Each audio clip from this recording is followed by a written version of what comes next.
Fíjese que muchas personas, como pastor de la iglesia y platicando con mucha gente, platicando con los líderes inclusive, encontramos que mucha gente, incluso líderes, mucha gente, incluyendo líderes, no sabe qué hacer o cómo enfrentar las tormentas de la vida. No lo sabemos, no sabemos qué hacer. Y de repente se toman actitudes como la del pueblo de Israel cuando estaban en el desierto, que decían: estábamos mejor en Egipto. Esa expresión suena a ya ni cuando estaba en el mundo me pasaba todo lo que me pasa ahora. En el mundo no me enfermaba, en el mundo no tenía problemas, en el mundo no tenía deudas. Y caemos o caen en esa confusión. Esto solamente deja en claro de que las personas que se atreven a decir eso es porque se sienten emocional, física o espiritualmente apachurrados. Hay un aire de desánimo tal vez en sus espíritus. Fíjense que es importante que justamente cuando todo eso está pasando por nuestro corazón, que consideremos lo que dice la Biblia en Primera de Juan 5. Todo aquel que cree que Jesús es el Cristo es nacido de Dios. ¿Quién es hijo de Dios? Dice que todo aquel que cree en ¿quién? En Jesús, que Jesús es el Cristo. Sigamos. Y todo aquel que ama al que engendró, ama también el que ha sido engendrado por él. 4. Porque todo lo que es nacido de Dios vence al mundo. ¿Qué le pasa al que es nacido de Dios? Y esta es la victoria que ha vencido al mundo, nuestra fe. ¿Quién es el que vence al mundo sino el que cree que Jesús es el Hijo de Dios? Pregunta para ti y para mí: ¿qué nos da la victoria sobre el mundo? La fe en Jesucristo, el Hijo de Dios. La fe hace la diferencia entre la victoria y la derrota. Ojo con eso, hermanos.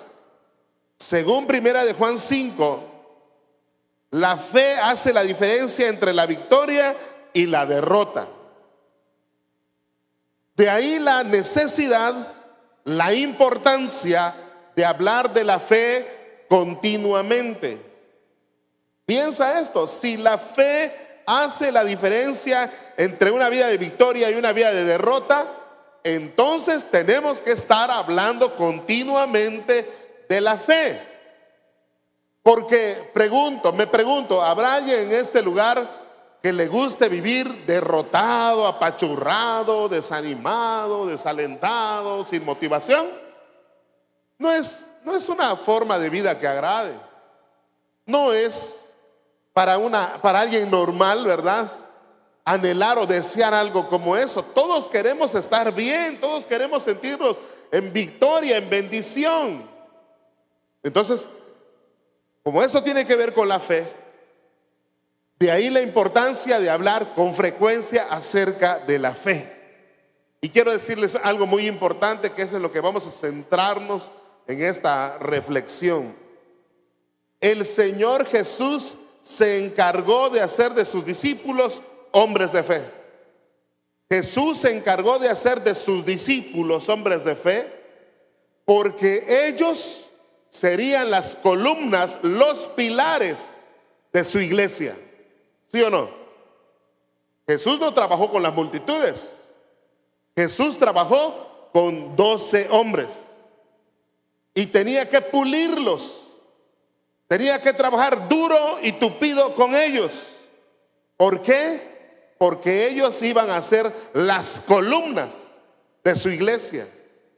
Y te puedes imaginar una columna débil para un edificio tan importante. Los discípulos eran las columnas de su iglesia. Por eso Jesús tenía que trabajar duro en la fe de ellos. Para averiguar cómo Jesús le hizo, vamos a ver una historia. Primera de Juan nos dice que la fe hace la diferencia entre una vida de victoria y una vida de derrota. Ahora, entendemos que Jesús trabajó con sus discípulos duro con respecto a la fe, porque ellos iban a ser las columnas de su iglesia. Mateo 8, 23 al 27 dice: y entrando él en la barca, sus discípulos le siguieron. Y he aquí que se levantó en el mar una tempestad tan grande que las olas cubrían la barca, pero él dormía. Y vinieron sus discípulos y le despertaron diciendo: Señor, sálvanos, que perecemos. Él les dijo: ¿por qué teméis, hombres de poca fe? Entonces, levantándose, reprendió a los vientos y al mar, y se hizo grande bonanza. Y los hombres se maravillaron diciendo: ¿qué hombre es este que aún los vientos y el mar le obedecen? Qué tremendo pasaje. Les recuerdo, Jesús va a entrar en un trato con sus discípulos, va a trabajar el aspecto de la fe. Vamos a repasar bien esta historia. Tengo unas preguntas que hacerle acerca de esta historia. ¿Qué hizo el Señor Jesús una vez que se subió a la barca con sus discípulos? ¿Qué hizo el Señor Jesús? Dígalo fuerte, alguien que levante la mano y diga: pastor, hizo tal cosa. A ver, tres opciones: se puso a orar, se puso a remar o se acostó a dormir. Ah, mira qué bonito, hasta en coro lo dijeron. ¿Qué hizo Jesús una vez que se subió a la barca? Se acostó a dormir. Perfectamente bien contestado. Pero ¿qué pasó en el mar mientras Jesús dormía? Inciso A: los discípulos se pusieron a pescar. Inciso B: se acostaron a dormir también. Inciso C: se desató una tormenta. Se desató una tormenta. ¿Qué sentimientos invadieron a los discípulos en aquellos momentos? ¿Qué sentimientos? Jesús lo dijo, ¿no? En el 26. ¿Por qué teméis, hombres de poca fe? De entrada, ¿qué sentimiento les invadió cuando la tormenta se desató y Jesús dormía? Les sobrevino el temor. ¿Ok? Se atemorizaron, entre otras cosas. ¿Qué le dijeron a Jesús cuando lo despertaron? Trata de imaginarte una persona llena de miedo pidiendo auxilio. Auxilio, sálvame. No lo dijo: Señor, despiértate que perecemos. Yo me imagino que ellos eran dominados por el temor, por la aflicción, y desesperados a lo mejor, pues ya por las circunstancias, sacudieron a Jesús. Dice: Señor, por favor, despiértate, mira cómo está la cosa, nos vamos a morir. ¿Qué hizo Jesús cuando se despertó? Dos cosas, ¿no? Se levantó y en ese momento reprendió. ¿Qué reprendió Jesús? Reprendió tres cosas: al viento, al mar, ¿y qué otra cosa? Y a sus discípulos. Tres cosas reprendió Jesús, ¿a poco no? Al viento, al mar y a sus discípulos. Acuérdese, ¿de dónde sacas, pastor, que los discípulos? Pues lo que dice el 26: ¿por qué teméis, hombres de poca fe? Yo no creo que eso haya sido: a ver, Pedro, ven acá, siéntate a mi lado, muchacho, ¿por qué tienes miedo? No fue así. Dadas las circunstancias, Jesús los voltea, los está mirando fijamente y le dice: ¿por qué temen, hombres de poca fe? Los reprendió. Así que esta historia está tremenda, está poderosa. Revela cosas muy grandes que vale la pena que nosotros consideremos, porque Dios quiere trabajar en nuestras vidas el área de la fe. Esta historia me hace entender tres cosas. Número uno: ¿quiénes iban con Jesús? ¿Quiénes subieron con Jesús a la barca? Dice: y entrando él en la barca, sus discípulos le siguieron. Ok, número uno. ¿Quién es un discípulo o qué es un discípulo? Un discípulo es un alumno. Un discípulo es un aprendiz. Entonces, número uno, primera cosa que yo debo entender y que yo quisiera que usted y yo entendamos juntos. El discípulo es un aprendiz. Así de sencillo, cortito. El discípulo es un aprendiz. Y creo que tú y yo estamos en la posición de aprendices, de discípulos. Sus discípulos los seguían. Ellos iban, subían a la barca, ellos se iban tras él. Ahora escucha esto. Como discípulos era necesario que reciban ciertas lecciones. Y la lección de la fe era la que tocaba ese día. Jesús tenía el tiempo limitado y tenía que aprovechar el tiempo. Nada más tenía 3 años para trabajar con los discípulos, para enseñarles principios tan importantes como el de la fe. Entonces, van ellos atrás de él y les dice, y él piensa en su corazón: hoy les voy a enseñar a mis discípulos la fe. Ahora, pregunto, ¿fue la única vez que Jesús le enseñó a sus discípulos o habló con ellos acerca de la fe? ¿Sabe usted que no? Aquí tengo por lo menos 4 ejemplos diferentes de las ocasiones que Jesús habló de la fe con sus discípulos. Por ejemplo, tome nota si quiere, Mateo 6:30, para enseñarles a ver a Dios como su proveedor. Dice Mateo 6:30: y si la hierba del campo que hoy es y mañana se echa en el horno, Dios la viste así, ¿no hará mucho más a vosotros, hombres de poca fe? Entonces él está hablando de ver a Dios por fe como nuestro proveedor. Otra lección de fe, Mateo 17:20, dice así: Jesús les dijo: por vuestra poca fe, porque de cierto os digo que si tuviereis fe como un grano de mostaza, diréis a este monte: pásate de aquí allá, y se pasará, y nada os será imposible. ¿En qué ocasión le dijo Jesús a sus discípulos estas palabras? Fue cuando ellos no pudieron echar fuera un demonio.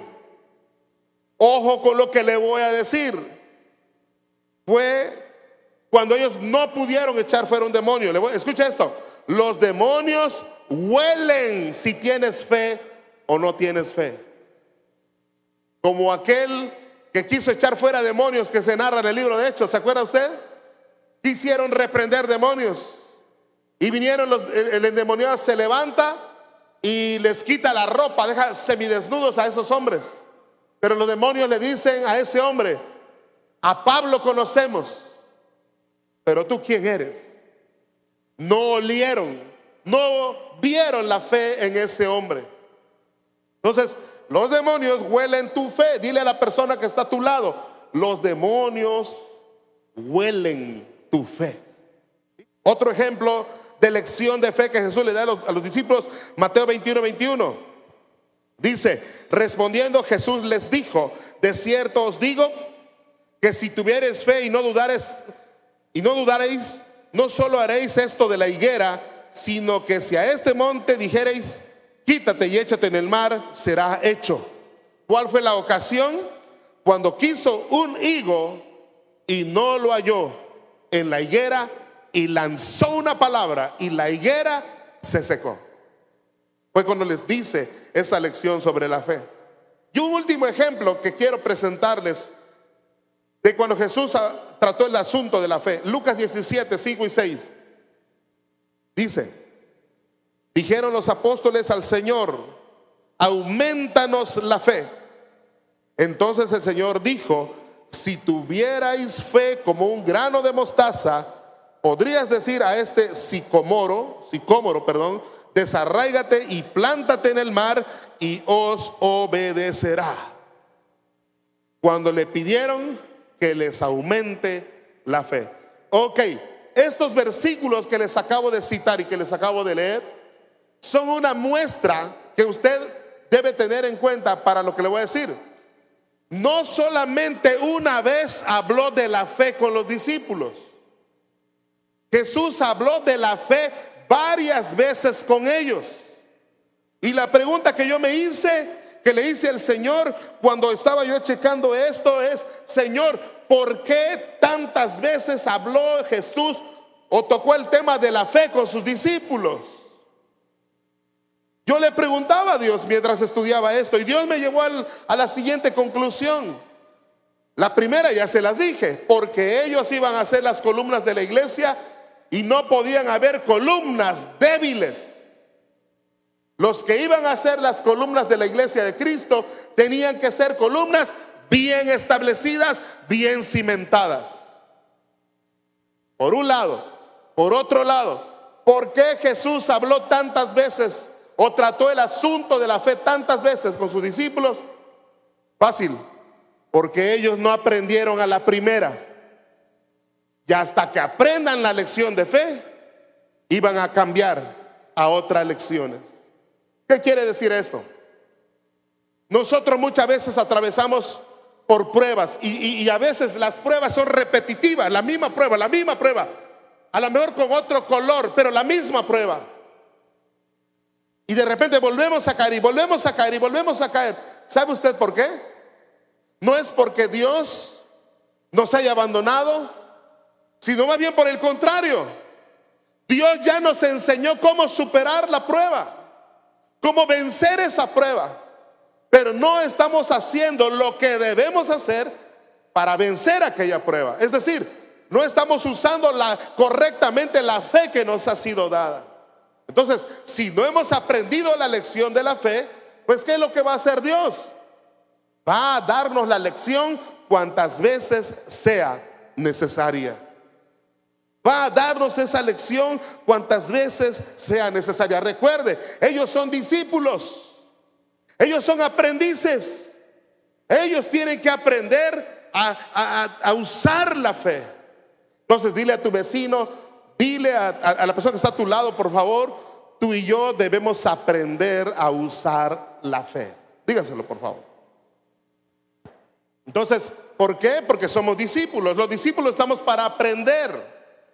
Y hay lecciones que no nos gustan, pero si son necesarias tenemos que hacerlas. Esta semana me pegó una infección, pero buenísima. Y voy al doctor, me checa el doctor y me dice: efectivamente, señor, usted tiene una infección muy fuerte. Y le digo: doctora, pues, ¿qué hago? ¿Qué hago para ser sano? Entonces el doctor me dice: ¿cómo quieres que sea su tratamiento? ¿Rápido o despacio o tardado? ¿Rápido o tardado? Y le dije: pues rápido. Muy bien, le voy a recetar 4 inyecciones. Ay, esa es la parte que no me gustó. Pero son de penicilina. Esa de polvito, su líquido. Ay, mientras yo decía en mi angustiado espíritu: ay, ni modo, pero si hace falta que así, Señor, que no sea mi voluntad sino la tuya, decía en ese momento. Mientras yo decía eso, yo reviraba a ver a mi esposa y ella: sí, inyección. Ay, hermano, yo me considero aguantador, pero cuando Landy me hizo la primera inyección, me acordé el día que nací, hermano. Qué terrible es esa inyección de penicilina. ¿Sabe una cosa? Recuerde, este punto, el primer punto es: el discípulo es un aprendiz. ¿Sabía usted, hermanos, que no nos gustan que nos enseñen cosas en donde se están metiendo peligrosamente en nuestras vidas? No nos gusta que invadan esa parte muy personal. Pero mi pregunta es: si queremos nosotros llegar a ser hombres, mujeres de fe, usados por Dios, no lo podremos ser si no dejamos que Dios se meta en nuestras vidas. No podemos ser cristianos superficiales. Bueno, sí los hay, pero no debemos ser. Que cuando viene la prueba, entonces corremos. Cuando viene el momento difícil, buscamos para dónde huir. No debe de ser eso. Entonces, hay lecciones difíciles, pero que son necesarias para nosotros para poder estar firmes y avanzar. Le voy a decir algo, por esto que les estoy diciendo, mucha gente no quiere ser discípulo. Fíjate, les recuerdo, ¿cuál fue el primer punto? El discípulo es un aprendiz. Dice que sus discípulos lo seguían. Le quiero decir algo, ¿sabía usted que actualmente en las iglesias hay más creyentes que discípulos? En las iglesias actualmente hay más creyentes que discípulos. Un creyente es una persona que, como dice la misma palabra, cree en Dios y trata de llevar una vida cristiana cómoda. Bueno, me conformo con ir ciertos días a la iglesia, me involucro hasta cierto punto en alguna actividad y de ahí no paso. No hay un compromiso. Es el cristiano, ese es el creyente. ¿Me entiende? El que no se quiere meter, el que no se quiere, vamos a decirlo en otros términos, ponerse la camiseta, ensuciarse un poquito, transpirar. Ese es el creyente. Y las iglesias están llenas de ellos. En cambio, un discípulo es el que se pone la camiseta, es el que está dispuesto a caminar la milla extra. Discípulo es aquel que está dispuesto a dejarse moldear. El discípulo es aquel al que le dice su líder: ¿sabes qué? Necesito que vengas a las 6 de la mañana. El discípulo no dice: ¿por qué muy temprano? El creyente sí. El creyente se siente con derecho a que se le rindan cuentas, a que quede todo claro. Y si le convence, entonces sí. Busque usted la palabra discípulo en la Biblia y aparecen más de 230 veces en la Biblia. Por eso, ¿y cuál fue la ordenanza de Jesús? Id y haced ¿qué cosa? ¿Creyentes o discípulos? Entonces yo le pregunto más directamente a usted: ¿qué es usted? ¿Creyente o discípulo? ¿Se fijó que nada más como 15 dijeron discípulo? Pregúntale a tu vecino: ¿tú qué eres? ¿Creyente o discípulo? Pregúnteselo, por favor. Ahora, muy importante, si usted y yo queremos ser discípulos, le voy a decir algo: va a ser para tu bien, va a ser para tu bendición. Si tú quieres ser discípulo, quiero decirte que se pinta un futuro tremendo para tu vida. Si tú decides ser discípulo, déjame decirte que Dios te va a usar poderosamente. Pero si tú eres un creyente, no aspires a que Dios te use. Si te conformas con una vida ahí light cristiana, no aspires a que Dios gane a alguien a través de ti, a que Dios levante un enfermo, a que Dios sane, a que Dios obra, a que Dios bendiga a través de tu vida.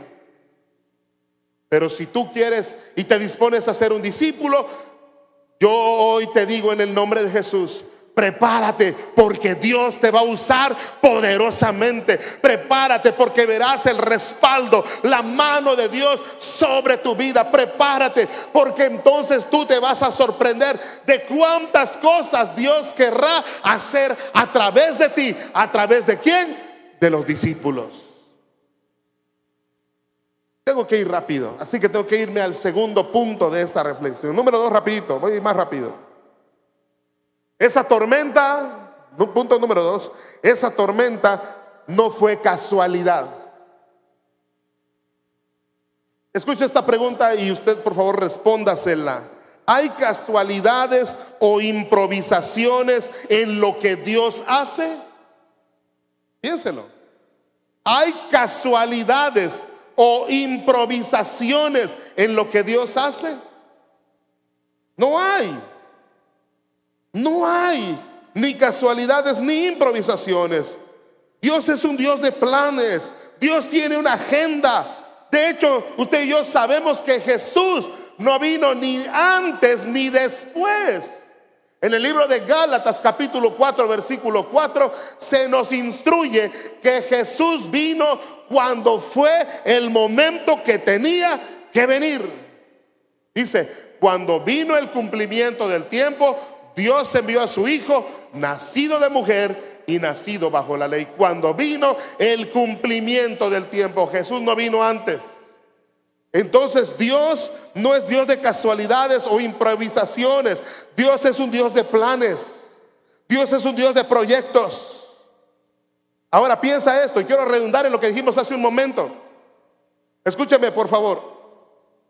¿Cuánto tiempo tenía Jesús para enseñarle a sus discípulos? Lo dijimos hace un rato. ¿Cuánto tiempo tenía Jesús para enseñarle a sus discípulos?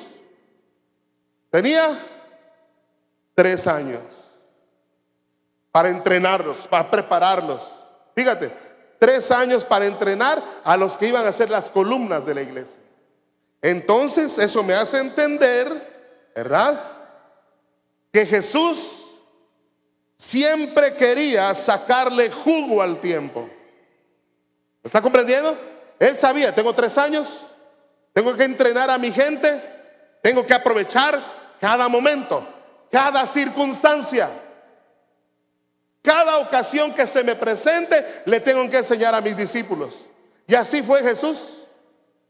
Así fue Jesús. De repente enseñando junto a un pozo, de repente enseñando en una ladera, en un monte.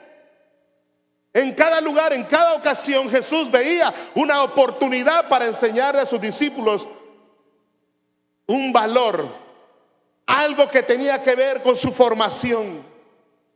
Así que esto me hace pensar que aquella tormenta no fue casualidad. Repita conmigo, por favor. Esa tormenta no fue casualidad. Así que Jesús debía aprovechar cada momento para enseñarle a sus discípulos y dejarlos listos para tan grande responsabilidad. Así que en esta ocasión usó una tormenta para enseñarle a sus discípulos acerca de la fe. Le quiero decir algo acerca de esta tormenta. Esa tormenta no fue cualquier tormenta. Esa escritura dice cosas muy interesantes. Mire usted el pasaje en cuestión, Mateo 8, versículo 24, dice: he aquí se levantó en el mar una tempestad tan grande que las olas cubrían la barca. Dice, se levantó en el mar una tempestad tan grande que las olas cubrían la barca. Nada más trate de imaginárselo. Se levantó una tempestad tan grande que las olas cubrían la barca. No sé, supongo que eran olas, ¿qué será? De 5 o 6 metros, algo así. A lo mejor estoy quedando corto.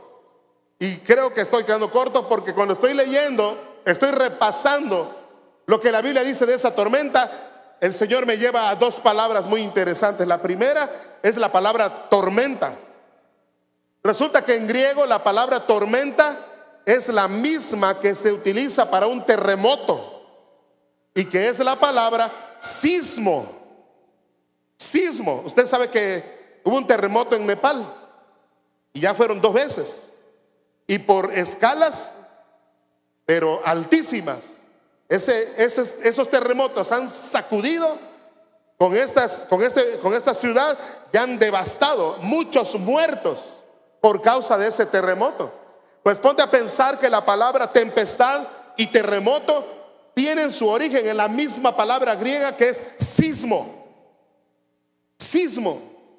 Y la segunda palabra que me llamó la atención en este pasaje era que dice una tempestad tan grande que las olas cubrían el mar. Una tempestad tan grande. La palabra grande me llamó mucho la atención, porque resulta que la palabra grande, su palabra en griego es mega. Mega. Hoy en día esas palabras son muy comunes. Vamos a la mega comercial mexicana. Vamos a la mega tienda. ¿Cuál es la idea de la palabra mega? Magnificar, ¿verdad? En este caso, alguna tienda, hacerla lucir grandísima, gigante. Entonces, mire usted por favor. Dice el pasaje, juntando estos elementos, que esa lluvia no era una lluvia cualquiera. Esa lluvia que se desató, esa tormenta que se desató en medio del mar, no era cualquier tormenta, era una mega tormenta. Y esto es lógico. Cuando sabemos que Jesús tiene planes, tiene agendas, quiere sacarle jugo al tiempo, quiere enseñarle a sus discípulos cosas poderosas, entendemos que esto es posible. No era cualquier tormenta, era una señora tormenta, una tremenda tempestad. Le voy a decir porque yo le pregunté a Dios: Señor, ¿por qué fue una mega tormenta? Y Dios me dijo lo siguiente: tiene que ser una mega tormenta porque ellos necesitaban tener una fe bien cimentada. Les recuerdo, Jesús les está enseñando acerca de la fe. Para tener una fe grande necesitamos atravesar por tormentas, dígalo usted, pequeñas. Una pequeña tormenta hará que yo tenga una fe grande, ¿verdad que no? Pero ¿qué tal una tormenta grande? Si yo lo atravieso en el nombre del Señor como el Señor me indica, yo tendré una fe tan grande como la tormenta. ¿Cuántos dicen amén? No se me está durmiendo, ¿verdad? Porque va a desatarse una tormenta en un momento más. Una mega tormenta. Entonces, esa no era una lluvia cualquiera, era una mega tormenta. Para tener una fe grande tendremos que vencer tormentas grandes. Esta mega tormenta dejó al descubierto un problema interno muy serio que había en el corazón de los discípulos. ¿Qué sintieron los discípulos cuando la tormenta estaba en su apogeo? ¿Se acuerdan qué sintieron? Temor. ¿Qué otra cosa sintieron los discípulos? Temor. ¿Qué más? ¿Ah? Dígalo duro porque no lo oigo. Desesperación. ¿Qué otra cosa sintieron en medio de la tormenta? Mande. Pánico. ¿Qué otra cosa? ¿Ah? ¿Cuál? Que perecían. Imagínate, los pensamientos negativos empezaron a bombardearlos. Ellos de verdad ya hasta se veían ahogándose. Porque cuando despertaron a Jesús, ¿qué le dijeron? Sálvanos, ¿que qué? Sálvanos, ¿que qué? Perecemos. ¿Cómo se veían ellos? Ellos estaban viendo ahogados. Ellos estaban viendo que estoy ahogándome. Así ya se veían ellos. Entonces mira, la tormenta que se desató sirvió para que quede al descubierto un problema interno en los discípulos, un problema poderoso. Ese problema era el temor, como ustedes dijeron, el pánico, pensamientos negativos, no, desesperación. Y usted no me va a dejar mentir, cuando viene la tormenta en nuestra vida y esta, en lugar de aplacarse, cada vez como que se va desarrollando o creciendo más, dígame si no es cierto que nos sobreviene el temor, la duda, la incredulidad, el pánico, la desesperación. ¿Qué va a pasar conmigo? ¿Qué va a pasar con mi familia? Todo se está viniendo para abajo, todo se está destruyendo, mi familia se va a perder, mi hijo se va a perder, esto no tiene solución. Nos sobreviene el pánico, la duda, la incredulidad nos asaltan.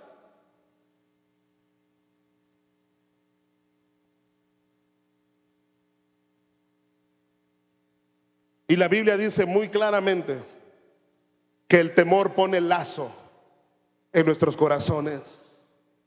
El temor pone lazo en nuestros corazones. Así que recuerde, por favor, Jesús les dijo: súbanse a la barca, muchachos, Él los está llevando. Pregunta, mis queridos hermanos, la pregunta del millón: ¿sabía Jesús que venía una tormenta? ¿Sabía o no sabía? Hermano, si el Señor de las tormentas se llama Jesús de Nazaret, Él sabía lo que venía. Traía entonces entonces algo entre manos Jesús para sus discípulos? Claro que lo traía. Entonces esa tormenta no era casualidad. Hermanos, aquí hay sabiduría.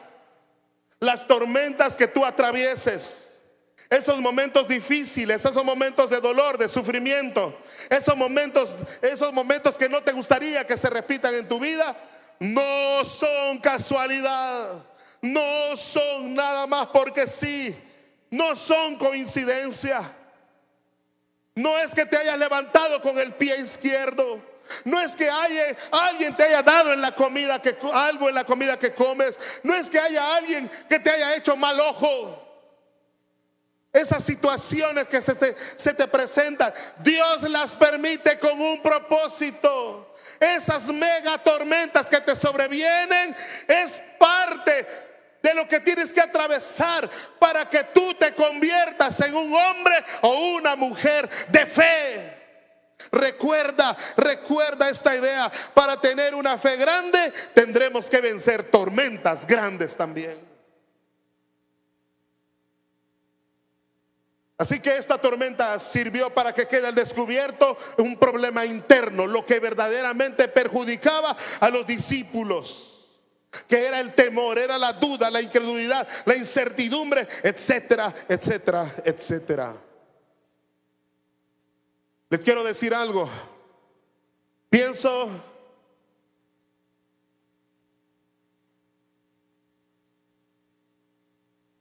en realidad que Dios les estaba confrontando con sus temores para acabar con ellos.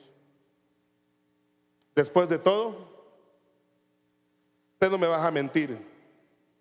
Los psicólogos dicen que la única manera de vencer los temores es enfrentándolos. Y Jesús los enfrentó a sus temores para vencerlos y hacer de ellos hombres de fe. ¿Usted quiere ser un hombre de fe, una mujer de fe? Prepárese. Si usted cree que ha visto tormentas en su vida, bueno, pues ahí vienen las megatormentas. Pero no se preocupe, porque viene el tercer punto, y que es el clímax de esta reflexión. En tercer lugar, déjeme decirle, Jesús estuvo con ellos en medio de la tormenta.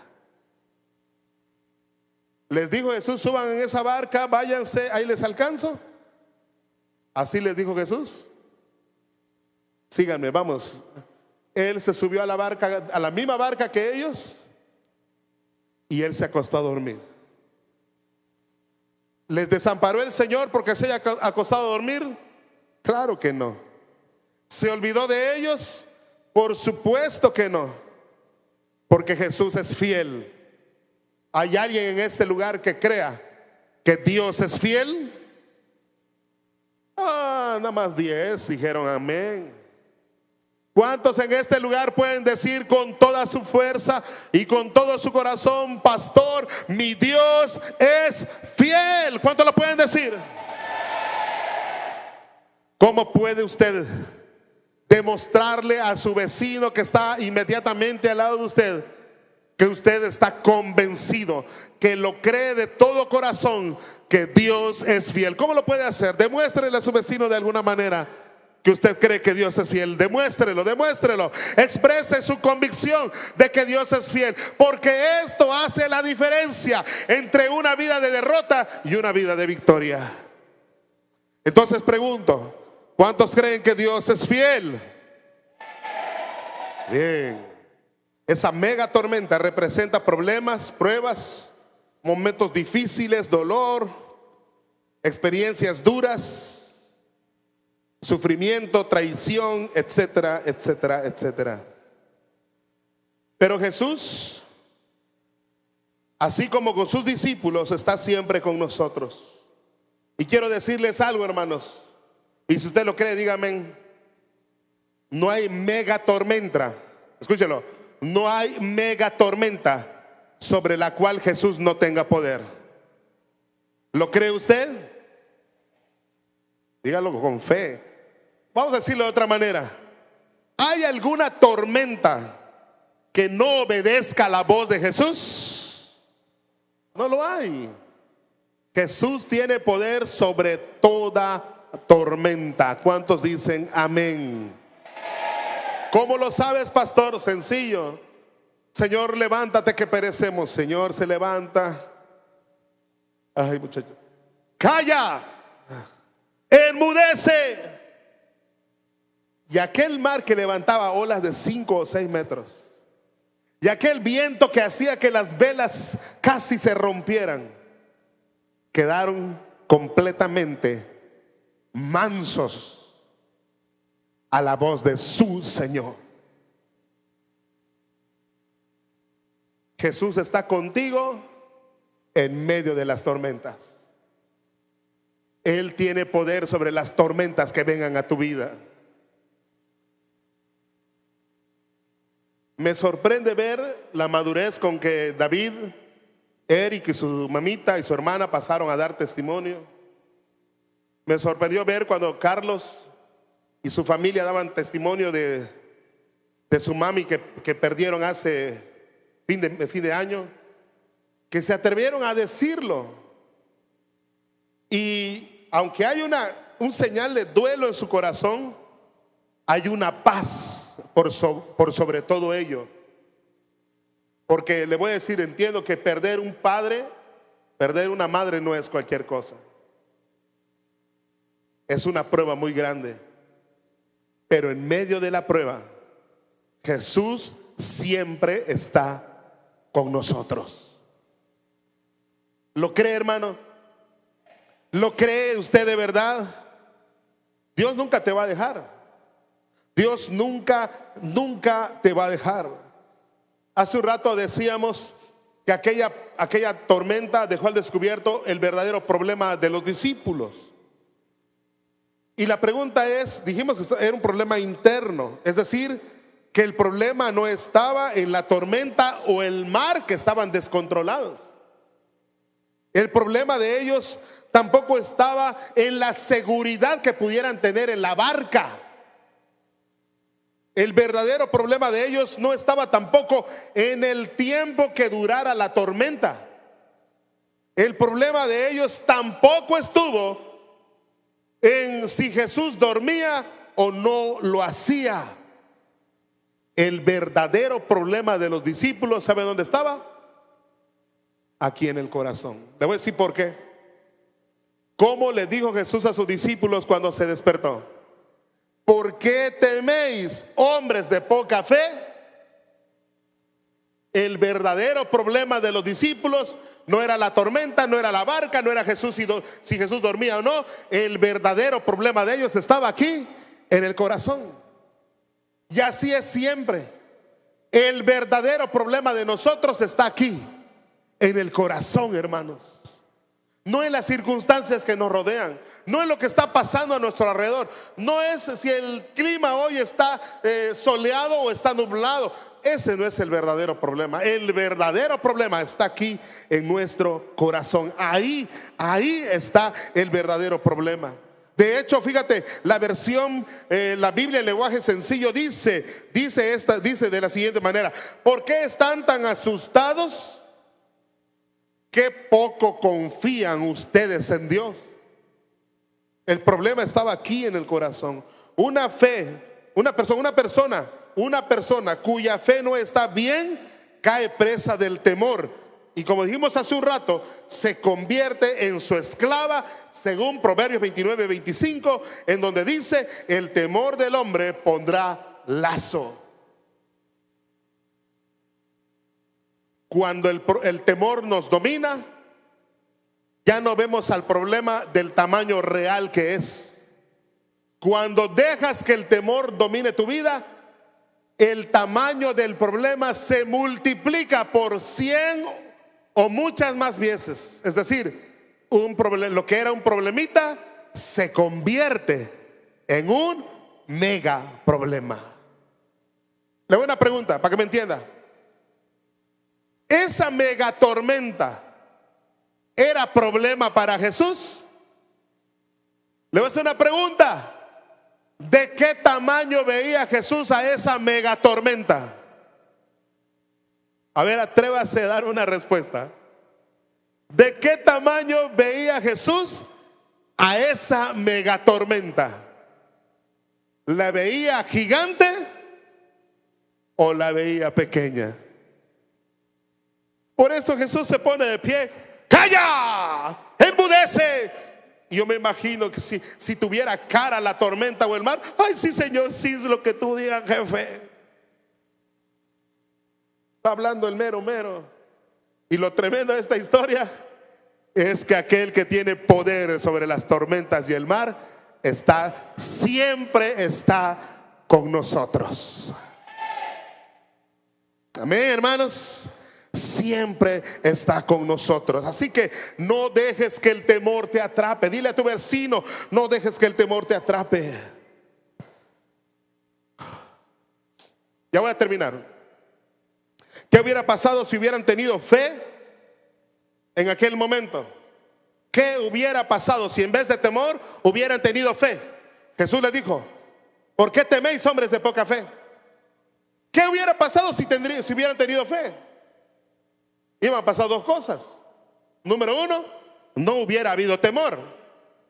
Es decir, la fe echa fuera el temor. Pero más que eso, si ellos hubieran tenido fe, no hubieran despertado a Jesús. ¿Qué hubieran hecho ellos? Se hubieran puesto en la borda, y siempre el más aventado fue Pedro. Pedro se hubiera puesto en la borda, así cual aventado que era, y en lugar de molestar a Jesús que está durmiendo, Pedro hubiera dicho: mi maestro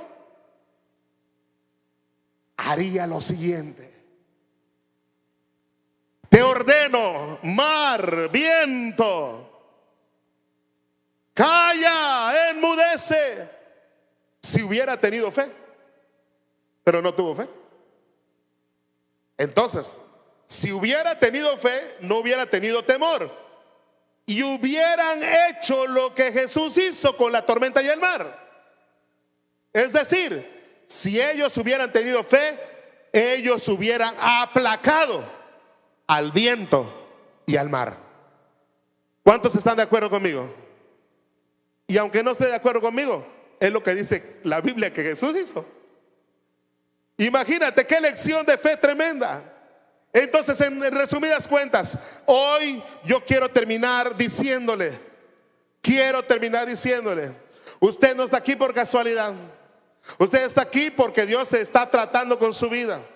Usted está aquí porque Dios no quiere que usted sea un creyente más. Usted está en este lugar porque Dios quiere que usted sea un discípulo, pero un buen discípulo.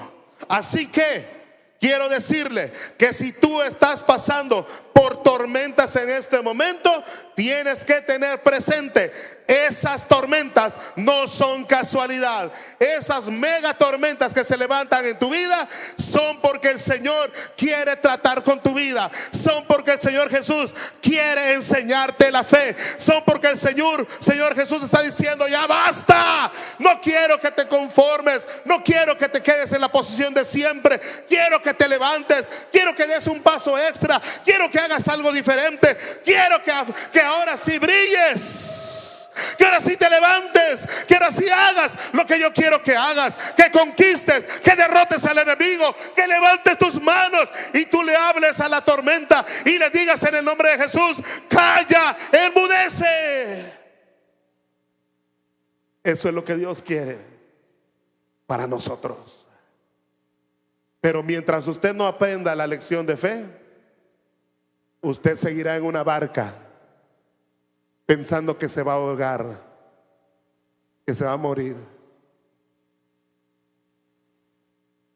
Pero usted no quiere eso, ni yo queremos eso.